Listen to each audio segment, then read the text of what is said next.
Sin embargo, estoy seguro de que el hombre nunca renunciará al verdadero sufrimiento, es decir, a la destrucción y al caos. Dostoyevsky.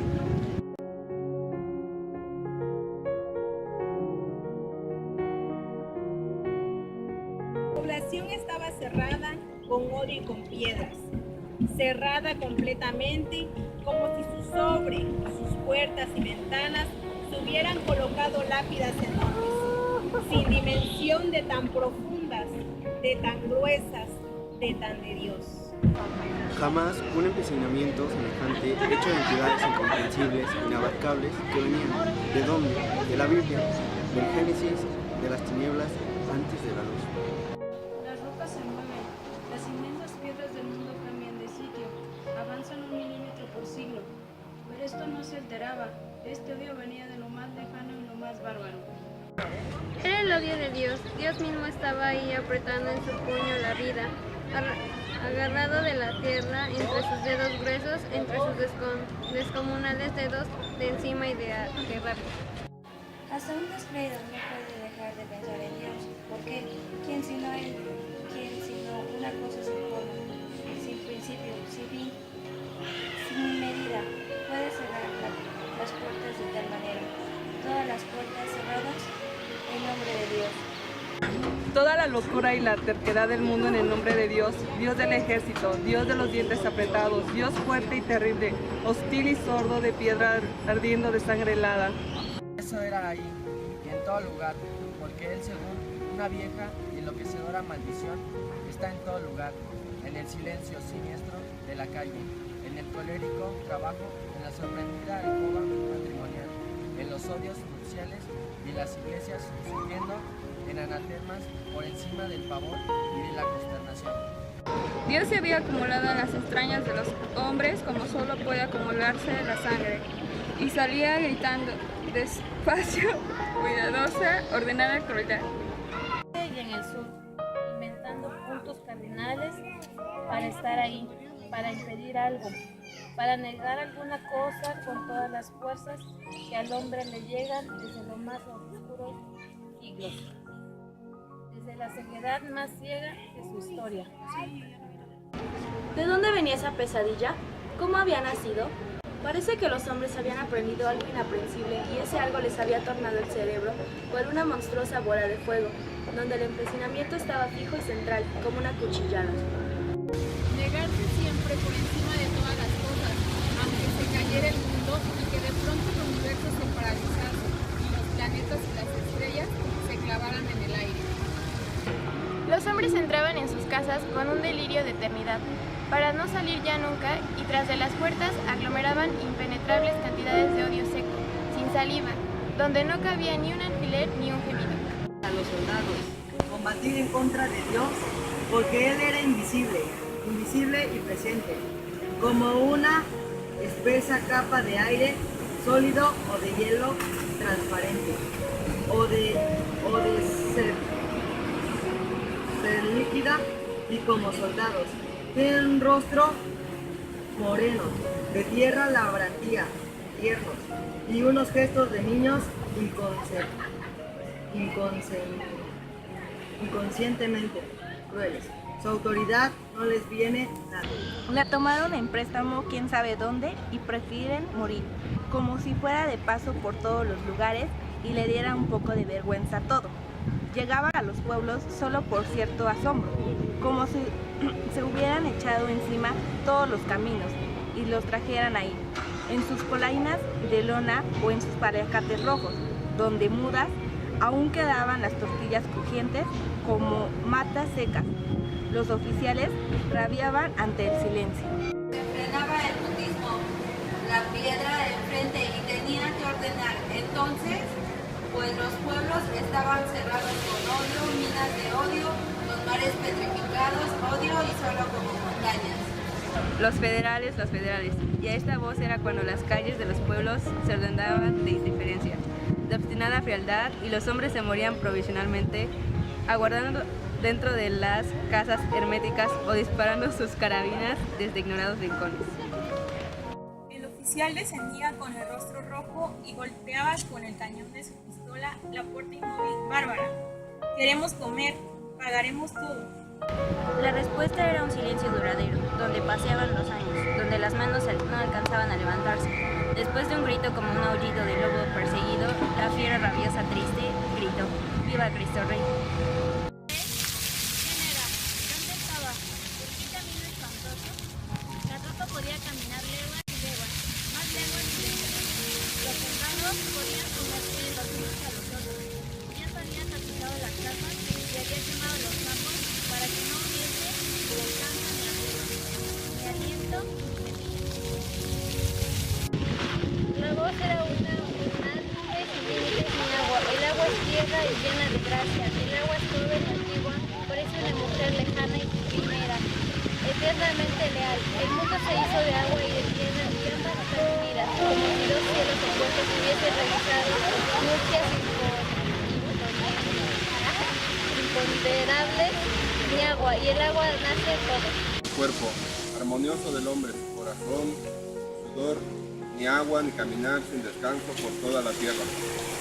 En persecución terrible y no encontrarla, no verla, no oírla, no sentir su rumor acariciante, ver cómo el sol se desempeña como calienta el polvo blanco, blando, y enemigo como aspira todo el agua por mandato de Dios y de ese rey sin espinas, de ese rey furioso, de ese inspector del oído que camina por el mundo cerrado de los postigos.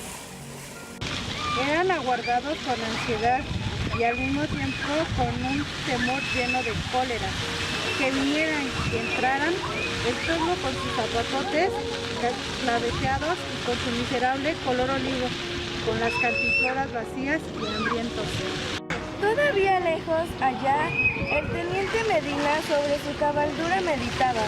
Sus soldados eran grises, parecían cactus crecidos en una tierra sin más vegetación. Cactus que podían estar ahí sin que lloviera bajo los rayos del sol. Debían tener sed, sin embargo, porque estuvieran pastosos. Aunque preferían tragarse la saliva como un consuelo, se trataba de una saliva gruesa, indomable, que aquella sabía mal. Que ya sabía lengua calcinada, atrapo, ardientes sucios. La sed es un anhelo de sexo. Se siente un deseo inexpresable, un coraje y los diablos echan lumbre en el estómago y en las orejas para que todo el cuerpo arda. Se siente, consuma y reviente. Entonces, en algo más grande que la mujer o que los hijos, más grande que el mundo, y nos dejaríamos cortar una mano o un pie o los testículos por hundirnos en su claridad y respirar su frescura, aunque después muriésemos. Pronto aquellos hombres como que detenían su marcha, ya sin deseos, pero siempre hay algo inhumano e ilusorio que llama con bien, sabe que voces eternamente y no deja interrumpir nada. Adelante. Y entonces la pequeña tropa aceleraba su caminar, locamente, en contra de Dios que había tomado la forma de la sed, Dios, en todo lugar, y entre los cactus, caliente, de fuego infernal, Unos tambores golpeaban en la frente de Medina y bajaban a ambos lados, por las sienes hasta los brazos y las puntas de los dedos. Agua, agua. ¿Por qué repetir esta palabra? Porque también los caballos en sus pisadas. Tornaba a mirar los rostros de aquellos hombres y solo advertía los labios cenizos y las frentes imposibles donde latía un pensamiento en forma de río, de lago, de cántaro, de pozo, agua, agua, agua. Sí, el profesor cumple su palabra. Het sergeant kwam dichterbij, maar hij wou niet doorgaan. En niemand eigenlijk vroeg hem om te stoppen. Want eigenlijk was de onrust ervan onvermijdelijk. Goed, waarom eigenlijk? Gaf hij toe. Zij lag inhoudend, alsof het grappig was. El sargento se movió apresuradamente y con alegría en los ojos, pues siempre se cree que los superiores pueden hacer cosas inauditas, milagros imposibles en los momentos difíciles. Este profesor, toda la pequeña tropa sintió como si viera el agua ahí enfrente, porque no podía descubrir, ya no podría pensar, no tenía en el cerebro otra cosa que la sed. Si mi teniente, él nos mandó avisar que fue seguro que estaba ahí. Con seguro, maldito profesor, aunque maldito era todo, maldita el agua, la sed, la distancia, la tropa, maldito Dios y el universo eterno. El profesor estaría no cerca ni lejos del pueblo para llevarlos al agua buena, a la que bebían los hijos de Dios. ¿Darían? ¿Cuándo? ¿Cómo? Dos entidades opuestas, divididas, diversamente constituidas, aguardaban allá. Una masa nacida en la furia, o rozagarantemente falta de ojos, sin labios, solo con un rostro inmutable, imperecedero, donde no había más que un golpe, un trueno, una palabra oscura. Cristo Rey, y un hombre febril y anhelante, cuyo corazón latía sin cesar, sobresaltado para darles agua, para darles un líquido puro, extraordinario, que bajaría por las gargantas y llegaría a las venas, alegre, estremecido y cantando. El jinete balanceaba la cabeza, mirando como las orejas del caballo, poniendo una especie de signos de admiración al paisaje seco, hostil, signos de admiración. Sí, de admiración y de asombro, de profunda alegría, de sonoro y vital entusiasmo, porque no era aquel punto, aquel un hombre de corazón. Romero, junto al huizache, ¿distingues algo? Entonces el grito de la tropa se dejó oír, ensordecedor, impetuoso. ¡Ja, ja, ja, ja!